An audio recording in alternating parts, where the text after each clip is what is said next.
Assalamualaikum warahmatullahi wabarakatuh. Halo anak-anak, apa kabar hari ini? Alhamdulillah, semoga kalian semua selalu dalam keadaan sehat walafiat dan juga selalu dilindungi oleh Allah Subhanahu wa Ta'ala. Amin, amin, ya rabbal alamin. Baik anak-anak, untuk pertemuan kali ini kita sudah memasuki bab kelima. Kita akan belajar tentang interaksi sosial.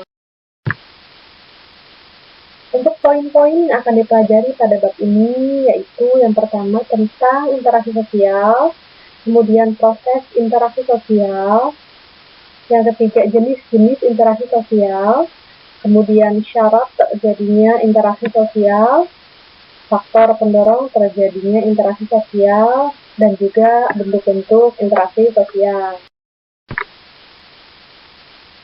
Oke anak-anak, perhatikan gambar di bawah ini. Nah, menurut kalian apa yang sedang mereka lakukan? Iya, betul. Ada seorang guru yang sedang mengajar siswanya di kelas. Nah, guru sedang mengajar di kelas, ini termasuk salah satu contoh interaksi sosial. Kira-kira termasuk ke dalam proses apa sih interaksi tersebut dapat terjadi? Iya, prosesnya terjadi secara langsung, secara tatap muka. Dan juga termasuk ke dalam bentuk interaksi sosial antara individu terhadap kelompok. Oke anak-anak, kita akan mempelajari tentang apa sih sebenarnya interaksi sosial itu.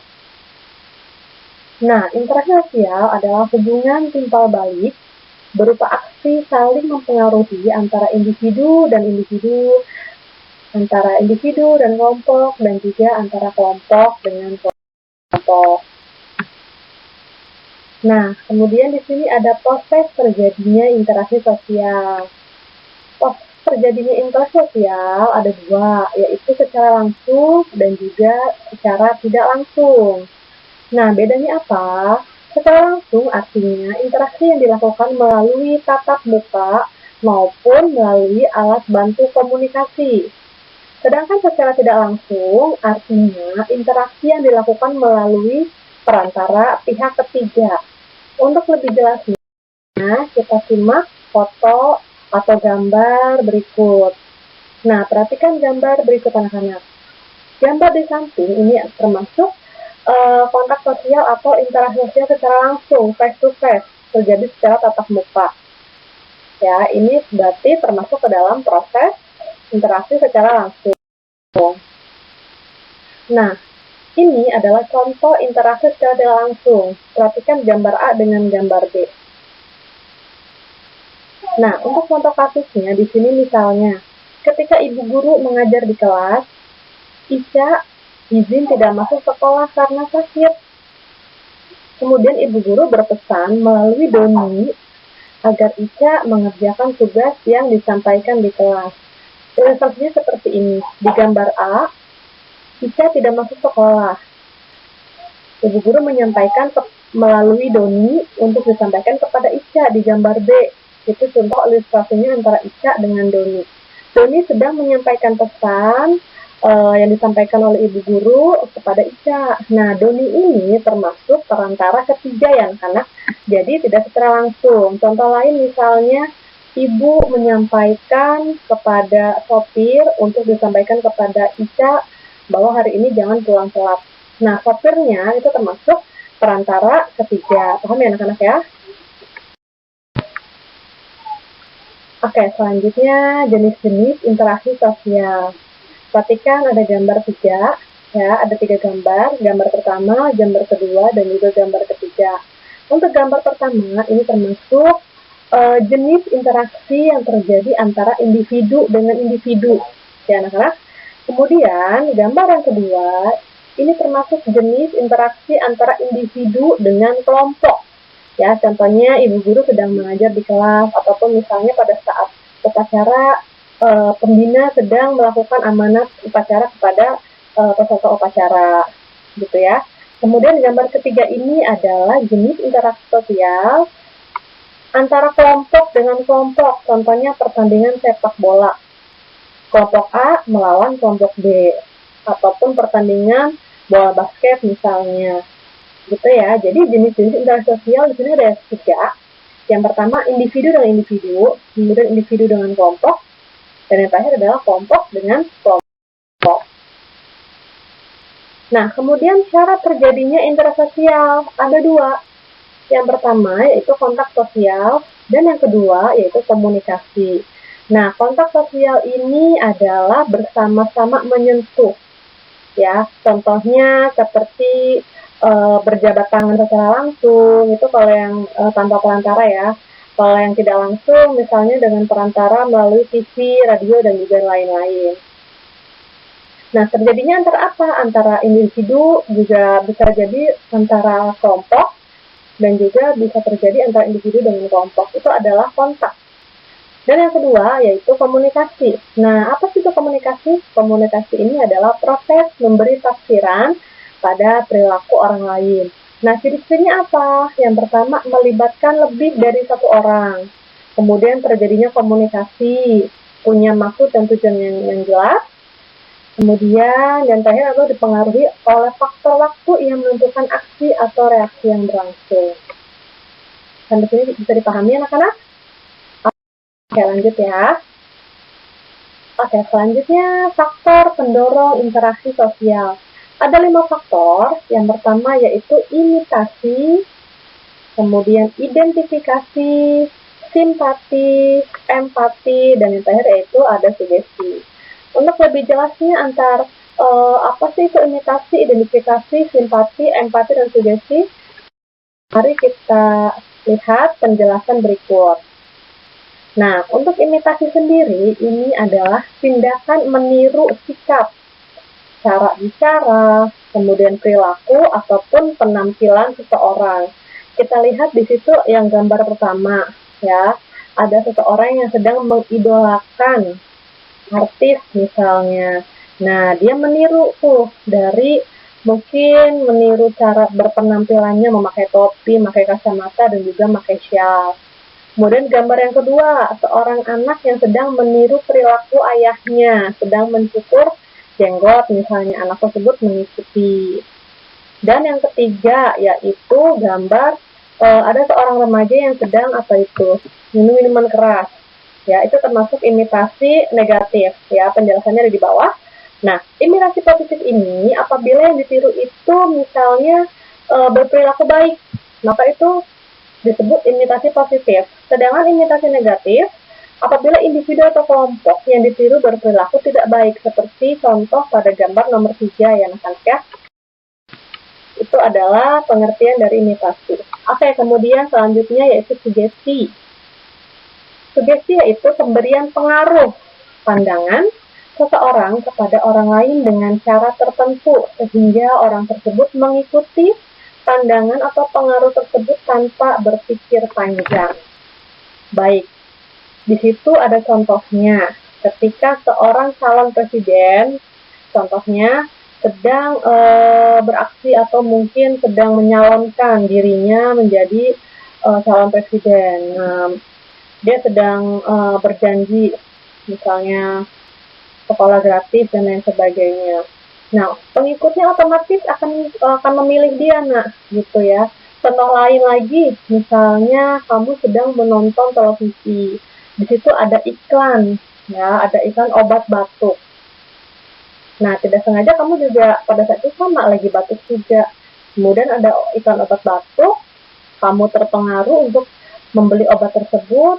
Oh, kayaknya harus minum obat nih. Nah, tahu-tahu sembuh. Nah, itu termasuk salah satu jenis contoh sugesti anak-anak ya. Oke, selanjutnya identifikasi. Nah, identifikasi sama imitasi itu sebetulnya hampir sama ya. Cuma bedanya kalau identifikasi ini lebih cenderung ingin menjadi sama dengan orang lain dan juga dilakukan oleh seseorang secara sadar. Dia tuh ingin meniru seseorang benar-benar sama persis gitu ya, ingin menjadi sama, itu identifikasi.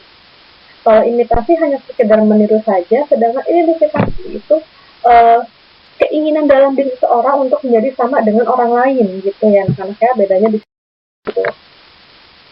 Selanjutnya simpati. Nah, untuk simpati tersebut Di sini ada contohnya. Misal ada korban bencana alam. Nah, simpatinya apa? Contohnya, kita turut sedih ketika ada bencana alam. Itu adalah contoh simpati ya. Kemudian empati yang terakhir. Empati ini merupakan simpati yang mendalam yang dapat mempengaruhi kejiwaan dan fisik seseorang. Contohnya apa? Di gambar tersebut, seorang ibu akan merasakan kesepian ketika anaknya bersekolah di luar kota. Ia selalu rindu dan memikirkan anaknya tersebut sehingga jatuh sakit. Itu adalah contoh dari empati, ya Nak ya. Oke, selanjutnya di sini ada bentuk-bentuk interaksi sosial. Ada dua bentuk. Yang pertama proses asosiatif dan juga proses disosiatif. Nah, bedanya apa antara asosiatif dengan disosiatif? Untuk asosiatif sendiri yaitu interaksi sosial yang mengarah ke bentuk-bentuk persatuan, bersatu atau saling mengikat. Contohnya di sini ada kerjasama, akomodasi, asimilasi, dan juga akulturasi.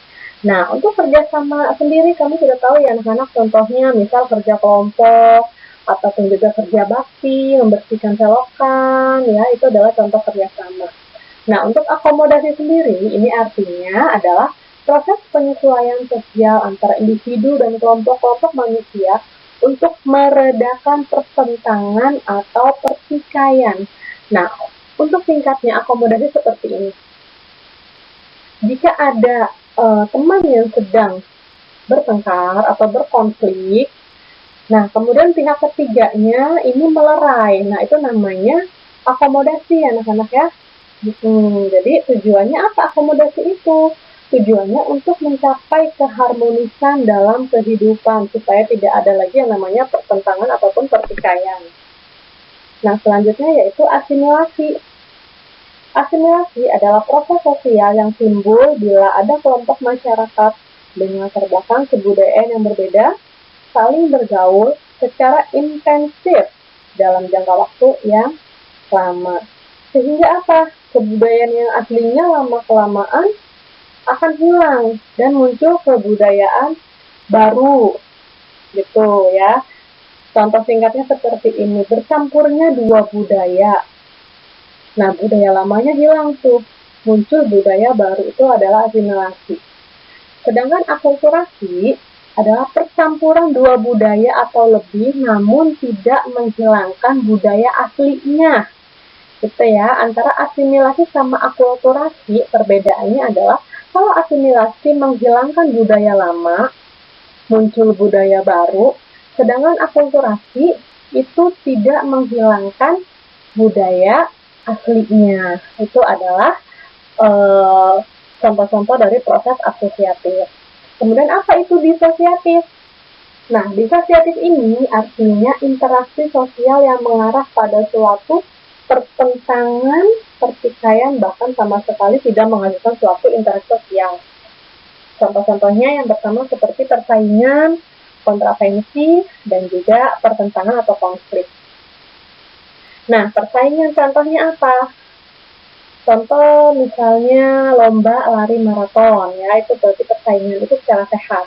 Secara tidak sehatnya apa contohnya? Belajar, ulangan, kemudian ada yang menyontek, itu adalah persaingan secara tidak sehat ya anak-anak ya.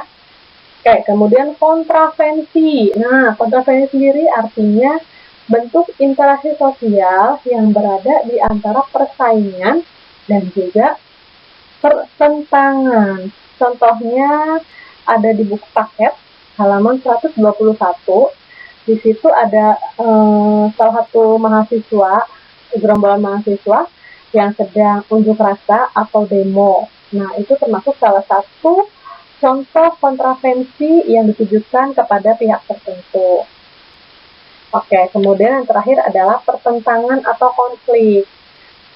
Nah, menurut kalian apa sih itu konflik? Iya, betul. Perbedaan pendapat, Bu. Boleh. Terus apa lagi? Bertikai. Iya, boleh. Nah, konflik adalah proses sosial antara perorangan maupun kelompok ya, secara sadar atau tidak sadar untuk menentang, menjatuhkan, ataupun melawan pihak lain. Itu adalah pengertian dari konflik. Kenapa bisa terjadi konflik?